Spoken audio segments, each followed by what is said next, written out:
Hey, and welcome to my latest Matchbook video all about making matchbook displays. So I was going through my annual purge, as I call it. You know, once a year I go through all of the match covers I've gotten the year before, and I put them away or put them in the donate pile and get my dupes and this and that. So while doing this, I found some displays that I just haven't gotten around to disassembling and putting them back in my collection. So I thought about, let's do a video about making displays, because one of the questions I get the most from people who are getting into matchbook collecting is, why do you take the matches out? That's like the number one question I get. Other than how much is it worth? I take it back. That's the number one question. The second most common question is, why do you take the matches out? Like I said, in other stuff, you don't have to take the matches out. You can keep the matches in there as long as you want. But most, people in the hobby, enjoy, the match cover, because what you're really collecting it for is the artwork, right? Or the history or the significance of the match cover, not the actual matches. I mean, that's how we look at it. It's also a safety issue, of course, and it makes them easier to store in a binder and sleeves and this and that. And finally, you can use them to make a display. Yes, once they are flattened into cover form and shucked, which is, removing the matches, you can use them to make a display. Now, yes, you can make a display with the full books. People, used to put them in a brandy sniffer. And side note, that's how I got into matchbook collecting. A million years ago, I went to an estate sale, and the guy had a brandy sniffer full of matchbooks, and I bought it. So anyways, you can do them like that. Or if you go on Hobby Master, which here is the website address, they make, it's like wood, and you can put your full books on it and display your full books. And I'm sure anyone who's handy with wood could go ahead and make that. But we're going to talk about match cover displays. Now, your next question, I'm sure, is why would you need to make a display? Well, to display your match covers, right? Like, they look great, Why wouldn't you want to show them off somehow? Because I'll tell you, I can probably count on this hand how many people who've come over to my house who have been interested in going through my binders and binders of matches, right? Only other match nerds want to go through the binders. So you got to have some other way to show off your collection, and this is how you do it. Also, when you go to matchbook conventions, they have display, contests, with categories, and you enter them, and you can win money and prizes, and it's, a whole thing. It's a whole thing. Also, and this goes for, if you're in any kind of historical society or library or group or anything, you want to go and show off your stuff, as the representative of the local matchbook convention, pre-virus, I used to find myself going to a lot of events to promote our club. We used to go to the LA Archives Bazaar, Bob's Big Boy Car Show, all kinds of stuff to promote Filumini and our local club. So I would make displays to show, look, matches, right? So anyways, let's just get into it. Now, I have a few here that they're from events past that, like I said, somehow got lost in the shuffle of the house, and I just didn't, disassemble them, but I am now. This one's big. So you probably can't even see the whole thing, but I'm gonna try. So this one, I do remember, I made this for is it the right side? Yes. For the Orange County Archives Bazaar back in 2019. But this is my Knott's Berry Farm, right? So there's the K, and I have all my Knott's Berry Farm matches. I don't know if you can see. But I have a map and a postcard. Look, there's Sad Eye Joe down there. And some tickets and a program and all kinds of stuff. And as you can tell, it has a little bit of, checkerboard in the back. I made the big K, and I got to take that one apart. But that is what we call a combo display. And a combo display is when you have your matches and you put other stuff with it, whether it's postcards, ticket stubs, napkins, playing cards, whatever, you name it. As long as it goes with the matches, somehow it just amps up your display. And I really enjoy making combo displays because I have a lot of crap. I have a lot of ephemera, so I do enjoy putting it all together. But that's that one, and it's like you said, it's big. It's a big one. But you know, I have a lot of Knott's Berry Farm matches. What do you want me to say? Here's a smaller one. I'll show you. And I made this for a Matchbook convention. I think it won Best Casino Display, and this is for the Palace Club in Reno. And as you can tell, I have matches and a napkin and a postcard and a playing card. And, you know, this is just a plain black background for this one. So, yeah, you know, any size. I mean, when you do enter them in a display contest at a convention, there may be size requirements. But, nah, go on out, you know. Not Staples. Michael's always has a great deal on frames, you know, so get whatever you need for your house. I do like making them big, and but I only can do that if I'm making them for something local. Unfortunately, most of the Matchbook conventions are not near my home, so I need to fly. And so I find myself cobbling together Matchbook displays in the hotel room. Either I have to make them small enough that I can put the frames in my suitcase, or I've bought frames, you know, where I am, what city I'm in, and then after I dismantle it, since I can't take them on the plane, I just give them away to other people, or I leave them for the housekeeping, like brand new frame, you know, take them. Or my friend and fellow collector, Greg, will hold on to my frames every year and then bring them to the Matchbook convention. So I'm in the hotel room, you know. So I feel personally like when I do travel, I'm not bringing it. I'm not bringing my display badness, because I have, like I said, it's all cobbled together and bits and pieces. Now I've done okay, you know, contest wise, you know, for what I can do. But yeah, if I have the chance to make them big like that Knott's Berry Farm one, because I'm just driving local, I do. Now, I'm sure you asked, well, how did you get them to stay, right? Let's, you know, because they are paper, right? And they are, you know, fragile. Sorry, you can see my lights, but anyways, what I do is, and this is just me, everyone has their own, you know, way of doing it, but this is how I get them to stick, is I use Post-it notes. Yes, Post-it notes. And you're like, what? Yeah, Post-it notes. Now, you can buy them already, like good Matchbook size, or just cut them up, the big ones. But what you do is you get your Matchcover, you stick your Post-it note on the back, right? Because it has just the right amount of stickum. Then you put the glue on here, and then you stick it to your frame or whatever. And that way, when it's time to take them off, you just, I mean, this will still be stuck, but you can just lift it off, and there's no damage done to your match covers, because this is supposed to be paper safe and not super sticky. I find it sticky enough.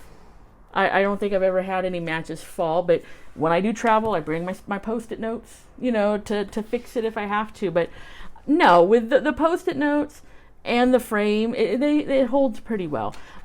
Glue wise, because you gotta then glue the Post-it note, right, like this, to your frame, I use this.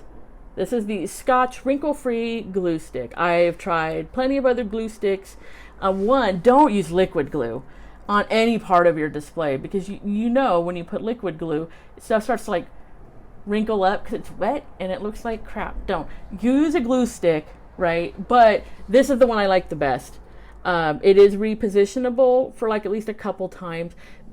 This one's all dried up and crusty because it's been almost like I'm surprised I had this around because it's been forever. But no, this is my favorite. I used to get it at Michael's. They don't have it anymore. They haven't had it no more. So I've gotten it at Staples, and they probably have it on Amazon. But this is the wrinkle-free glue stick. This is my preferred display making glue. Now, you can also use double-sided tape, especially when you're gluing the scrapbook paper to the frame, because that's going to take a lot of adhesion somehow.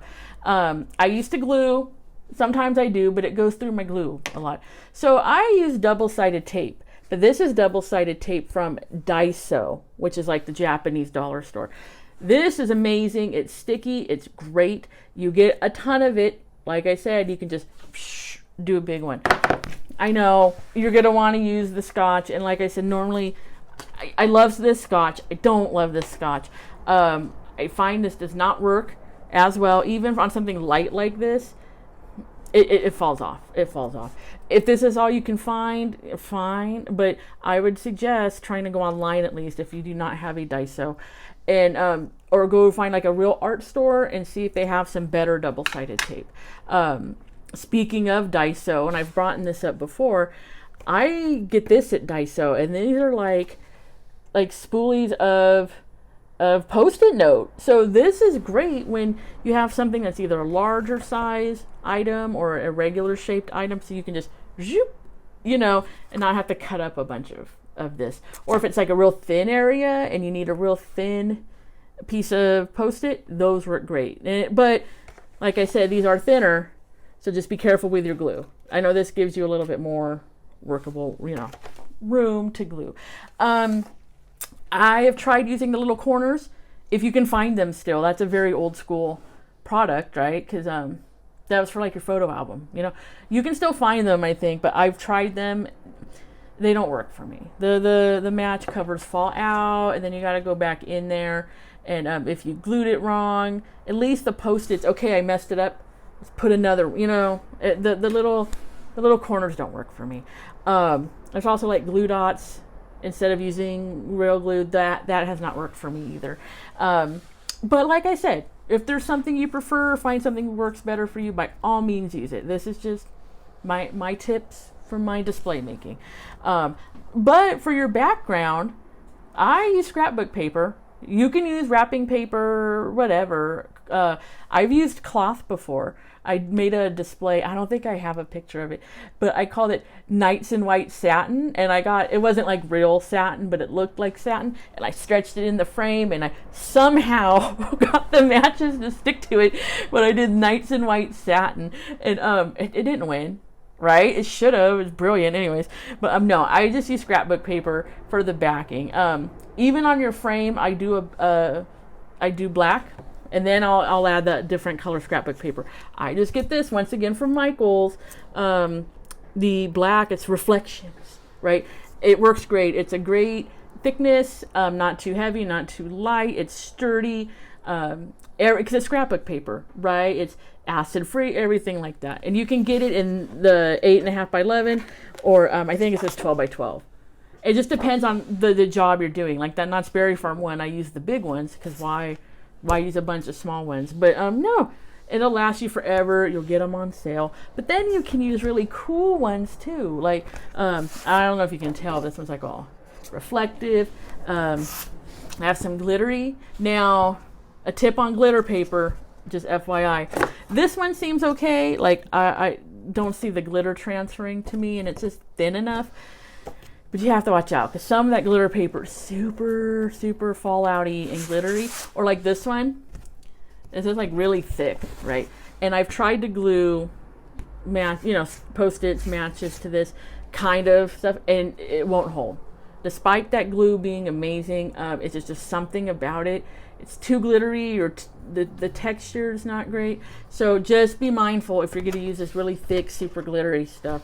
Also, corrugated, like I've had paper that has kind of corrugated because I was trying to make like an industrial looking thing, and there's just not enough surface on that to hold whatever it is. So be mindful of that too. But no, like look at I use this on my Hearst display, which you'll see. I'll post pictures after this of what I can find of all the displays I made. This is picnic checkerboard I used for the Knott's Berry Farm, and I did a Roy Rogers one. I used it for that. All kinds of stuff. I mean, really, go take your butt to Michael's or Joann's and look. It's just like polka dots, flamingos. You know, I love my flamingos. This one right here. This would be great if you're doing like a Route 66. Although, oh no, Route 66 goes through part of this. I was gonna say, yeah, use this for Route 66, and it's a part of the country. It doesn't even, but no, Route 66 is right there. But anyways, you know what I mean. All that would be great, you know, and just it jazzes it up a little bit. Now, sometimes I just have the black because you want the matches to speak for themselves, but why not amp it up a little bit, you know? You can buy, you know, these scrapbook letters and stuff, little woozy whats of, or because everyone's way more craftier than me. If you have like a Cricut and all of that, you can make your own cool letters and, accoutrement for these displays.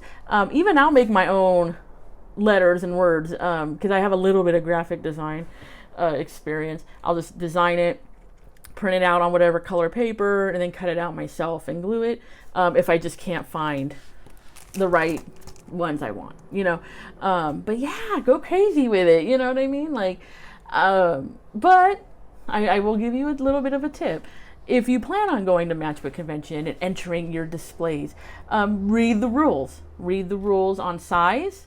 Read your rules on what it can contain. And sometimes, guess what? You can have the most beautiful, artistic, great matchbook display with cool matches and everything looks awesome. And then you'll lose to something that's kind of plain looking. And you're like, well, why is that, right? Well, their matches were better than yours.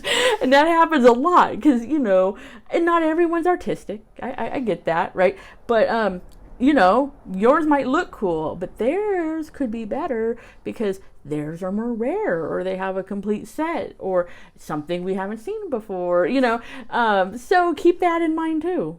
I don't want your hopes to get dashed because believe me, despite the times that I've won, there have been times I've been like, are you kidding me? I get all, because, or I've seen other ones and I'm like, that's awesome display, and it doesn't win. And I'm like, what? Now, I do have some insight. I mean, there is a judging committee. I've been on the judging committee before.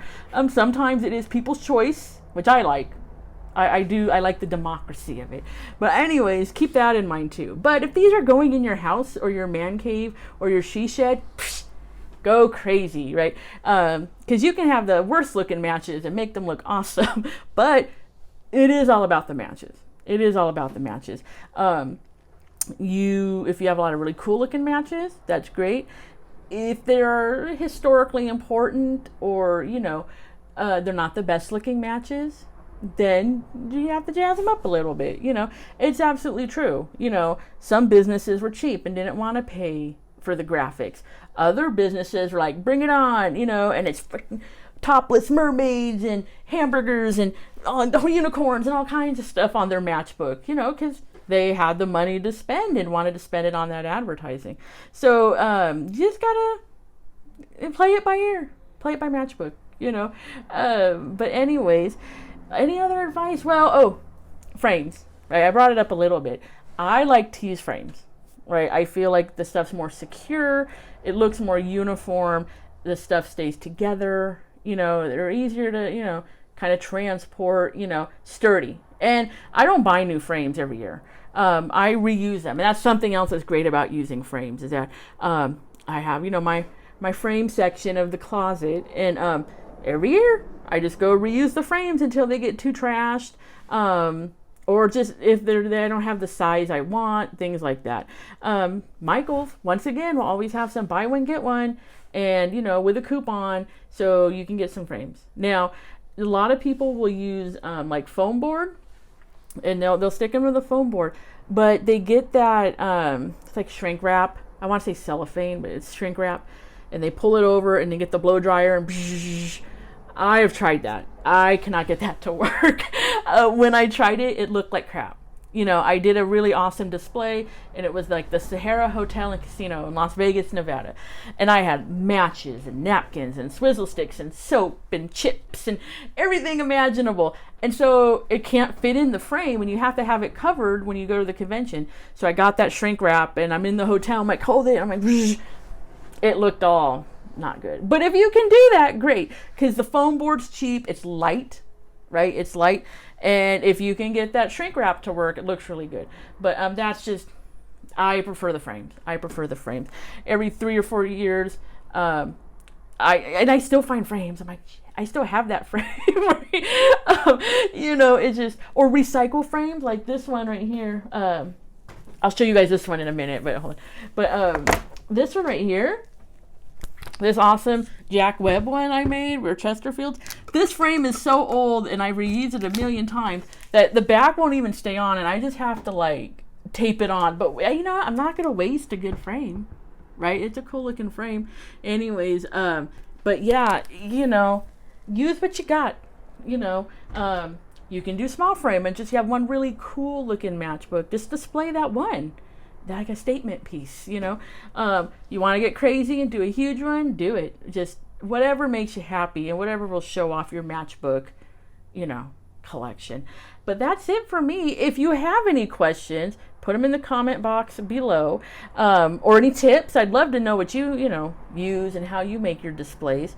And I promise I won't steal any ideas for any future matchbook displays, nor should you, right? But anyways, that's it. So make sure you like, share, and subscribe. And hold on.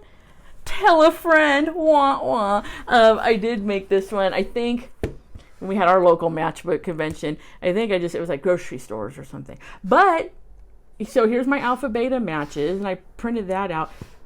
I made that bag. I just took a regular like grocery sack, I cut it to fit my printer, and I printed out the graphics on it because I could not find an alpha beta bag, right? So yeah, get creative.